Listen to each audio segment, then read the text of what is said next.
force and power. Force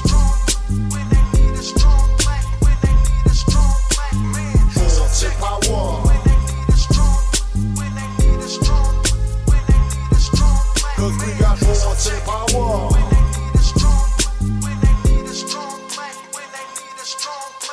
Welcome to One Black Man's Opinion podcast. I'm your host, Dr. Abdul Halim Muhammad. One Black Man's Opinions podcast is brought to you by NTE Planning Consultants, where equity is the basis for resilience in community development, and Silicon Bayou Houston, 22nd century solutions for 21st century problems. Gilbert Williams, in the book Legendary Pioneers of Black Radio, writes of Roy Wood Sr. that he graduated from Columbia University, New York, and also studied journalism at Columbia College in Chicago. He began his career in broadcasting in 1932. His first job was with Jack L. Cooper in Chicago. He has been a news reporter and an announcer for WEDC in Chicago and WGRY in Gary, Indiana.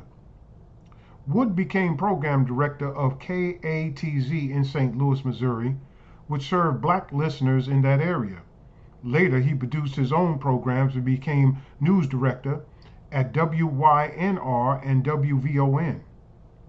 Wood's nationally syndicated radio program, One Black Man's Opinion, became a widely used feature on black radio stations. Wood became president of the National Black Network, a distributor service that produced news and features to black-oriented radio stations. This podcast is dedicated to the inspiration and the tradition of Roy Wood, who, when I was a college student at Hampton University, known at that time as Hampton Institute, I used to listen to Roy Wood on WOWI Wowie in the Tidewater area. This, mind you, was after the Civil Rights Movement and the Black Power movement. In fact, in the 70s, the country had become so exhausted from the struggle of the 60s that it began to listen to a music genre called disco, which meant we got disconnected, discombobulated, and we just got disgusted. That being said, Roy Wood's commentary, One Black Man's Opinion, kept me as a young college student inspired, informed, and motivated to go out and do things in the community that were positive and that were building relationships that would last a lifetime. That being said, I'd like to talk about, if we will, the price we pay as a community or as a constituency for being disorganized. If we're to engage successfully in the political and economic system, we must be organized.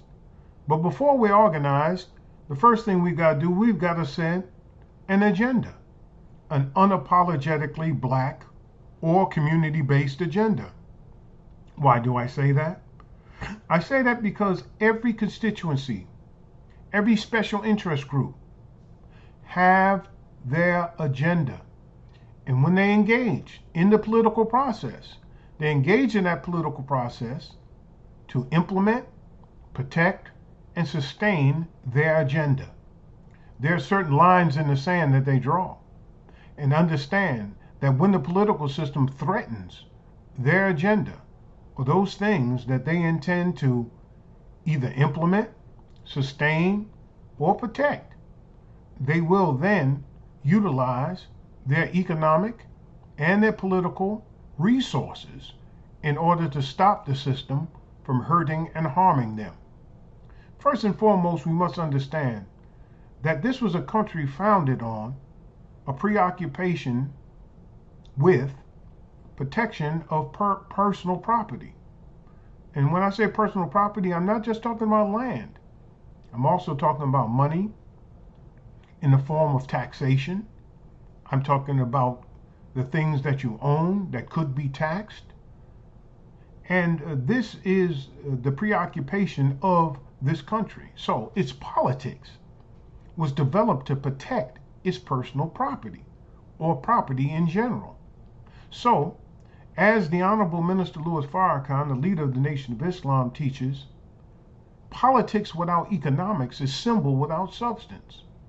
So if we don't understand that our politics are to protect our economics, then that perhaps is why we're not getting out of the system all the things that we need, want, and desire.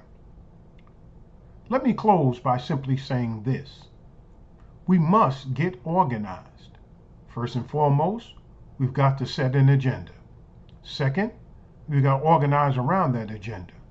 Third, we have to put money behind that agenda. And fourth, we have to organize our community to implement that agenda and hold those accountable that we have put in office or support in office to make sure that that agenda is implemented, sustained, and protected. This is one black man's opinion. What's yours? I'm Dr. Abdul Halim Muhammad.